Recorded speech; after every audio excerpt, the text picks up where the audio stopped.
नमस्कार, जय श्री राम साथियों। न्यायाधीश शनि 11 फरवरी को 1:55 पर अपनी मूल त्रिकोण राशि कुंभ राशि में अस्त होने जा रहे हैं, जहां ये 18 मार्च तक इसी अवस्था में रहेंगे। बंधुओं, कुंभ राशि शनिदेव की मूल त्रिकोण राशि है, जहां ये स्वाभाविक रूप से अधिक शक्तिशाली होते हैं। मित्रों, ग्रहों का उदय और अस्त होना ज्योतिष शास्त्र में बहुत ही महत्वपूर्ण घटना मानी जाती है। जब ग्रह अस्त होते हैं या उदित होते हैं तो कई ऐसी राशियां हैं जिन पर सकारात्मक व नकारात्मक असर पड़ता है। मित्रों, शनिदेव की अस्त अवस्था 6 राशियों को विशेष रूप से सावधान कर रही है। चाहे नौकरी पेशा जीवन हो, चाहे राजनीतिक जीवन हो, व्यवसाय हो, न्याय का क्षेत्र हो अथवा स्वास्थ्य संबंधी मामले, शनि आपको स्ट्रगल कराएंगे, ये बिल्कुल तय है। लिख करके ले लीजिएगा। कार्यों में देरी आएगी, परिश्रम ज़्यादा करेंगे लेकिन रिजल्ट उसके अनुरूप नहीं मिलेगा। जिन लोगों को आप उंगली पकड़ करके चलना सिखाए होंगे वो आपसे आगे निकल जाएंगे, आप पीछे के पीछे रह जाएंगे। हालांकि कुछ विषयों में शनिदेव सहयोग भी करेंगे। तो आइए क्रमवार डिटेल से प्रत्येक राशि के लिए समझते हैं कि अस्त होते शनि आपकी राशि के लिए कैसे रहेंगे। आपकी जानकारी के लिए बता दें कि प्रस्तुत राशिफल आपकी चंद्र राशि व आपकी नाम राशि दोनों पर संयुक्त रूप से आधारित है। इसके अलावा साथियों, दिनांक 21 और 22 फरवरी को आप हमसे दिल्ली में व्यक्तिगत तौर पर मिल करके अपनी पत्रिका का विश्लेषण करवा सकते हैं। प्रिय दर्शकों, याद कीजिएगा, जब सूर्यदेव का राशि परिवर्तन हो रहा था और ये घटना है 7 जनवरी की, उस समय मैंने स्पष्ट रूप से कहा था कि बिहार में सरकार अस्थिर होगी और बिहार में सरकार अस्थिर हो गई। मैंने झारखंड के सरकार की भविष्यवाणी की थी कि ये भी अस्थिर होगी और वो भी सरकार अस्थिर हो गई। इसके अलावा हमने जो है क्या कहते हैं, पिछले साल ही बोला था कि दिल्ली हो गए, झारखंड हो गए, यहाँ के मतलब जो है सीएम ये अरेस्ट हो सकते हैं। दिल्ली में वर्तमान परिप्रेक्ष्य में अभी क्या चल रहा है ये भी किसी से नहीं छुपा है। झारखंड के मुख्यमंत्री भी देखिए अरेस्ट हो गए हैं। तो ये सब प्रिडिक्शंस थी, इन लोगों के चार्ट हमारे पास एक्चुअल थे, तो ये प्रिडिक्शन संभव हो पाई। तो ज्योतिष शास्त्र ये सब भी बताता है। साथ ही साथ दर्शकों, साल 2024 लोकसभा चुनाव आने वाला, इससे संबंधित वीडियो हमारे चैनल पर अपलोड हो चुकी है कि 2024 में क्या कुछ रहेगा। लेकिन यहाँ पर हम आपको संक्षेप में बता दें कि साल 2024 में तीसरी बार बीजेपी सत्ता में वापसी करेगी और नरेंद्र मोदी जी भारत के प्रधानमंत्री तीसरी बार बनेंगे। ये बिल्कुल तय है, इसमें कोई इफ बट नहीं है।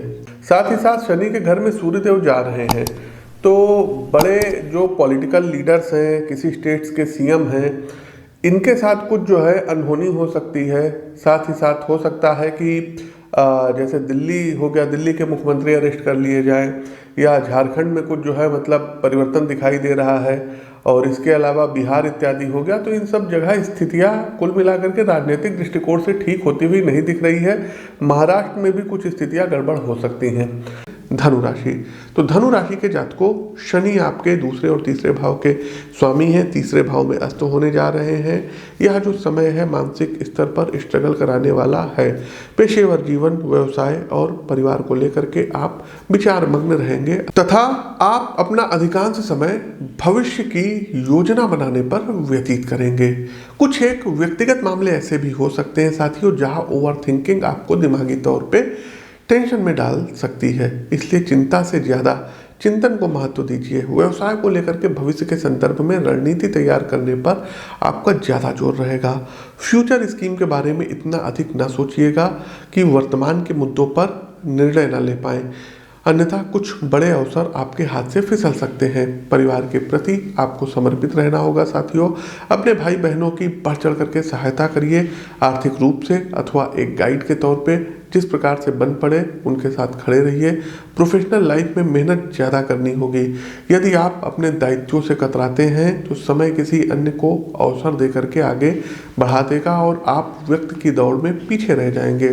इसलिए एक्टिव रह करके अवसरों का लाभ उठाते रहिए। दाम्पत्य जीवन में शनि कुछ तनाव उत्पन्न करा सकते हैं, लेकिन आपसी सूझबूझ एवं प्रेम के द्वारा आप बात को संभाल लेंगे, इसका मुझे आपके ऊपर पूर्ण भरोसा है। अब आते हैं साथियों अंतिम पड़ाव, उपाय क्या करना है सभी राशियों को। उपाय तो सबसे पहले साथियों, आप लोग याद कर लीजिए, शनि कवच का पाठ आपको प्रतिदिन करना होगा और प्रत्येक शनिवार वाले दिन सुंदरकांड उठाइए, राम दरबार के सामने एक दीपक जलाइए और गुड़ और चने का भोग लगा दीजिए और उसके बाद सुंदरकांड का आप लोग पाठ करिए। साथ ही साथ शनिवार वाले दिन दूध में रोटी जो है आपको मिलानी है और कौवों को खिलाना होगा। यदि आपकी मकर राशि है, कुंभ राशि है, कन्या राशि है, मिथुन राशि है, वृषभ राशि है, तुला राशि है, तो फिर कह रहे हैं अपनी पत्रिका का विश्लेषण करवा करके लाखों रुपए के आप लोग मोबाइल रख सकते हैं, अच्छे अच्छे परिधान पहन सकते हैं। तो भाग्यवर्धक जो रत्न होते हैं इनको आप लोग जरूर धारण करिए, जो है कीजिए। श्रीलंकन जो है नीलम, इसको जो है सिलोन माइंस का बोलते हैं, और ये कोलंबियन पन्ना, ये आप लोग जरूर धारण कर सकते हैं और धारण कर करके इनसे आप लोग लाभ भी ले सकते हैं। लेकिन कुंडली के विश्लेषण कराने के बाद ही इस चीज़ को आपको धारण करना होगा। इसके अलावा साथियों आपको करना क्या होगा, सुबह जब आप जल्दी उठते हैं तो दोनों हथेलियों का आप लोगों को दर्शन करना होगा।